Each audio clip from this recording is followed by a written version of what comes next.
Hi guys, welcome to my channel. My name is Denise. Today I want to talk about the troubles we may see when we're manifesting something and we continue to have patterns or what we would call cycles or hot and cold behavior. Basically, when it's like the same old just keeps happening. Maybe it looks like you're getting in little bits of your manifestation, little teasers, little dangling pieces of it, and then it shifts back to cold, it shifts back to nothing. Maybe you're actually getting your manifestation and existing in it for days or weeks or sometimes even months, and then you start to feel either slowly or drastically that old self concept come back, and you feel like you're now trying to grab onto it. Maybe you're finding yourself doing things in 3D to try to keep it there, to try to manipulate it and have it stay. And I can talk about all this with expertise because I did this for years. I was in cycling or patterning or hot and cold with many of my manifestations for years. Many things that were very important to me would seem to be right there, so close, and even saying or showing up fully the way I wanted, and then weeks or months later changing and shifting and exiting again.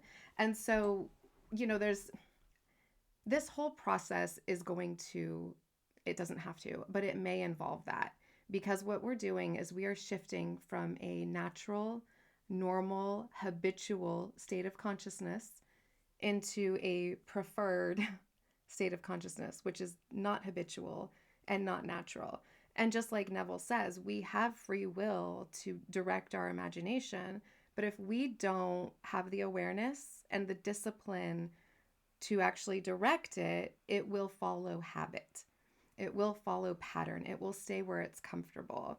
And we can also affirm and intend and persist hard enough and long enough and strong enough to see evidence of our desire in our 3D, only to realize that we still haven't shifted our state and then it exits again. And so, one of the biggest things I want to point out with this is that it really is just about who you are, who you're being in an exact moment. Who you're being is reflective in the thoughts you're having, the behaviors and actions that you're thinking about doing or doing, contemplating, partaking in, what you're spending your time focusing on, looking at, how you're feeling. All of these things together make up your state. They reflect, they show, they reveal, and they are also the tools with which you can shift your state. So it's showing you where you are, and through the same things, practicing is how you can shift to where you desire to be. And I think the biggest part is the awareness and the honesty. And, for me personally, for years, I didn't consciously want to, but I did want to be a victim. There was a large part of me that did not want to let go of how I had been hurt or how I had struggles, how things weren't easy for me, how I always had to overcome and I had to be strong and I had to face these adversities and try to get through them and I had to do it all on my own. And that was a very comfortable place of existence for me. And so when I started consciously creating my reality and I knew that I had to shift my state, letting go of that old version was a challenge for me. It was something that I wasn't very excited to do. I also didn't realize the depth with which I had to do it. Like until I started doing it, then I realized what it really means. And I want to point out for those of you that maybe have that similar situation where maybe you're manifesting a specific person and let's say you've been hurt through that experience with that person multiple times over and over, or people before them multiple times over and over, and you find yourself reminiscing on these painful memories, right? Feeling that sort of self fulfilling, satisfying, like, this is what you did to me and this is how you hurt me, rehearsing, talking about it with your friends or family or people that are close to you. Like, all of that stuff, that's the old man. That's the old man thinking that we have to let go of. And it's not so much about forgiving and forgetting. Like, It can be, but ultimately it's about replacing, it's rewriting, right? Like I had a very wonderful session earlier this week with a client, and we were talking about past issues or circumstances and things that came up. And it really isn't about letting go of the past, it's about rewriting the past, giving yourself a new past, giving yourself the new experiences from your preferred state of consciousness. And this really, for me, was the big thing that was keeping me in that repetitive cycle, because I would propel myself out into this new state of consciousness. And then it was almost like I was being pulled by a rubber band back into the old ways of being, the old ways of thinking. And sometimes it took a while for it to sink in and for me to start behaving or thinking that way. And sometimes it was very quick. I found myself very quickly looking for the evidence, searching for the evidence of the worst case scenario. And so I want to point out that, especially if you're on an SP journey or anything that's important to you, it's in those moments where you are alone with yourself and you're putting your awareness on either your negative bank account balance or your medical concerns that you may have, or test results from doctors, or looking at the social media of your person. It's like in those moments that awareness of who you're being has to be brought to the surface. You have to stop, and if you can't stop the behavior, at least point out to yourself through statement, through something, that I'm being the version that's living in lack. I'm being the version that's living from the end of non fulfillment. Because living from the end of fulfillment doesn't look like any of that, right? Living from the end of fulfillment is you're eating wonderful foods that you prefer to eat all day, and you're maybe exercising if you like to do that, or you're getting out in nature, or you're taking walks, or you're bowling, or you're hanging out with your best friend, or playing pool, or you're creating art or music, or whatever it is, or you're meditating, or you're reading, or you're writing, or right, like playing dress up, putting on makeup. Like that's that's living from the end of fulfillment. If you're looking at evidence in the 3D for how things aren't going to work out, how your person might be interested in somebody else, or trying to find the person that they might be interested in over you, or like I said, looking at your bills over and over again, looking at your bank statement, watching your investments drop, like whatever it is, that has to stop. That behavior is the manifestation of non-fulfilled state. Like that's all it is. And so when we think about states of consciousness, the way I look at it is there are two states. There's fulfillment and there's lack. And then there's the whole spectrum in between, from lack all the way to fulfillment. And so your life is a reflection of the degree of fulfillment that you're living from, or the degree of lack that you're living from. It's a direct representation, or it's the blueprint, it's the map, it's the guidance system, it's whatever you want to call it, but it is revealing to you your level of fulfillment or lack that you're existing in. And so, right, it's all the things, like how comfortable you are in your bed at night, how you feel when you wake up, how what foods are accessible to you and how easily accessible they are, and just everything, your environment that you live in, your neighborhood, the city, the town, the mountains, whatever. Like your commute to work, the job you have, how you're treated there, if you can have hot coffee whenever you want or hot tea whenever you want. Like all of that, these things we would call circumstances or experiences, are just reflecting back the degree with which you are either living from fulfillment or you're living from lack, or right, and or somewhere in between on that spectrum. And so, especially when we're thinking about a specific person or something that seems to be very important to us, we have to start training, disciplining, and practicing ourselves to live from fulfillment, which means not allowing yourself to continuously recall memories from a state of lack. So, if you have a list of memories about how you were hurt, while it might feel really good every once in a while or cathartic to have a deep cry about it and to just allow yourself to wallow, I know from experience that's not serving you, and that's not getting you closer to your manifestation. Now, that being said, it doesn't mean that you're messing up if you're doing that and you're getting yourself farther away, but the work is to allow these emotions to release and then give yourself an experience to practice new emotions, right? You're wanting to get into the experiences enough to where you feel the feelings you would feel from it. So, going back and looking at any of these memories that are in the way, giving yourself permission to ask yourself, what if it happened like this instead? Like you're not trying to trick yourself. You're not trying to pretend it only happened this way, it only happened this way. It was this, not that, not that. It's nothing like that. It literally is just, well, what if? And how would I have felt? And then you play that, whatever it was that they would have said or whatever it was you would have read or seen or just whatever the circumstance that's ideal for you, you replay it over and over and over. And it might be rusty at first, but you keep going until it feels comfortable and natural and all the way to the point of satisfaction. As soon as you go, ah, right? Like, oh, there it is. Oh, that's nice. That feels great.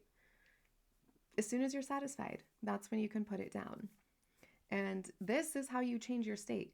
This is how you stop being a victim. This is how you stop living from that end of, look at what you did to me. I was always hurt. I was always this. Like, it took a lot for me to realize that how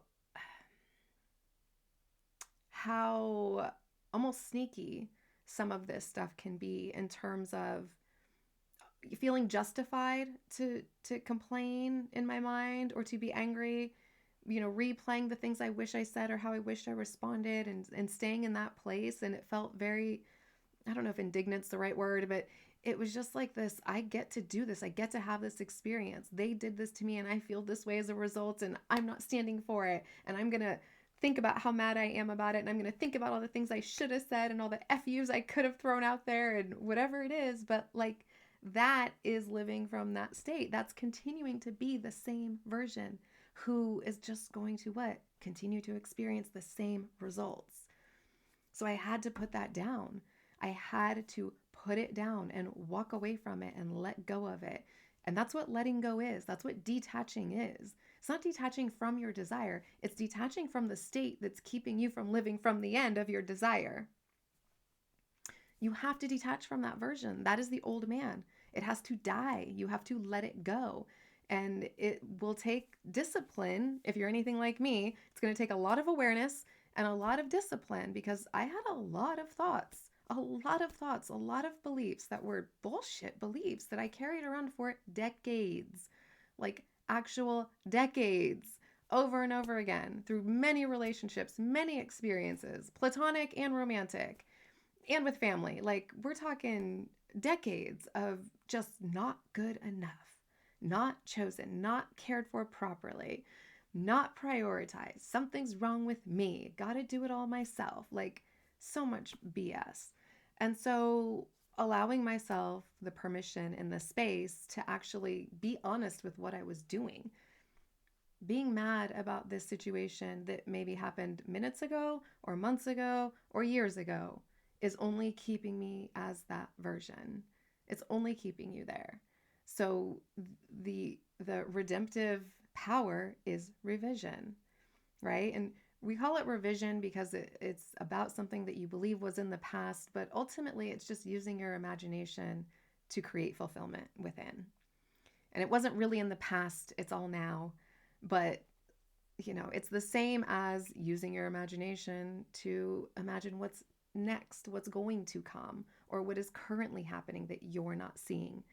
It's like that's all the practice is. It's learning to invest your awareness, your imagination, your attention in the way that has the greatest return, which is always going to be the most fulfilling for you, right? You have to rethink your past, your present, and your future from your ideal, perceived, fulfilled experience. That's it. And you do that as consistently and as frequently as possible. That's how you do it. But it does take that sort of like humbling, oh shit, this is what I'm doing. This is what I've been doing. And all of this, sort of self righteous, how could you do this to me when I loved you so much ness? I was just keeping myself as that victim, as that person that was never loved the way she felt she deserved to be loved. I was keeping myself there by looking at what was, what I believed was true, what I believed was happening, and complaining about it and whining about it and crying about it and being mad about it and talking about it and sharing it and having other people support it. Oh, yeah, what a dick, what a jerk, F that guy. But, right, ultimately, that's not getting me into the state of loved, cherished, chosen, adored. So I went back and I cleaned house. I cleaned all the homes, all the floors of all the homes, all the bedrooms, all the closets, all the drawers. I did a thorough cleaning and steadily, consistently allowed myself to do that. And so, that's the work. Like that's the practice. That's the work, that's the practice. So, if you're finding yourself in a repetitive pattern, it's likely because there's a lot of revision that can take place or some revision that can take place. It's because you're still complaining and living and talking from this version that's not fulfilled. And whether it's about the past, the present, or the future doesn't matter. It all needs to be cleaned up and created in imagination from the perspective of fulfillment to the point of satisfaction consistently and frequently. It's not something you just do once and then okay, everything should be fine. You keep going with it. You continue because things are going to show up and they're going to trigger, and your reality is going to stay the same until you change. So don't expect this to just show up and make it so easy for you. It's not just going to hand it over to you because you did revision for 2 nights in a row. Like, I'm sorry, but it probably won't look like that. And that's okay because it's not an undesirable process to go through.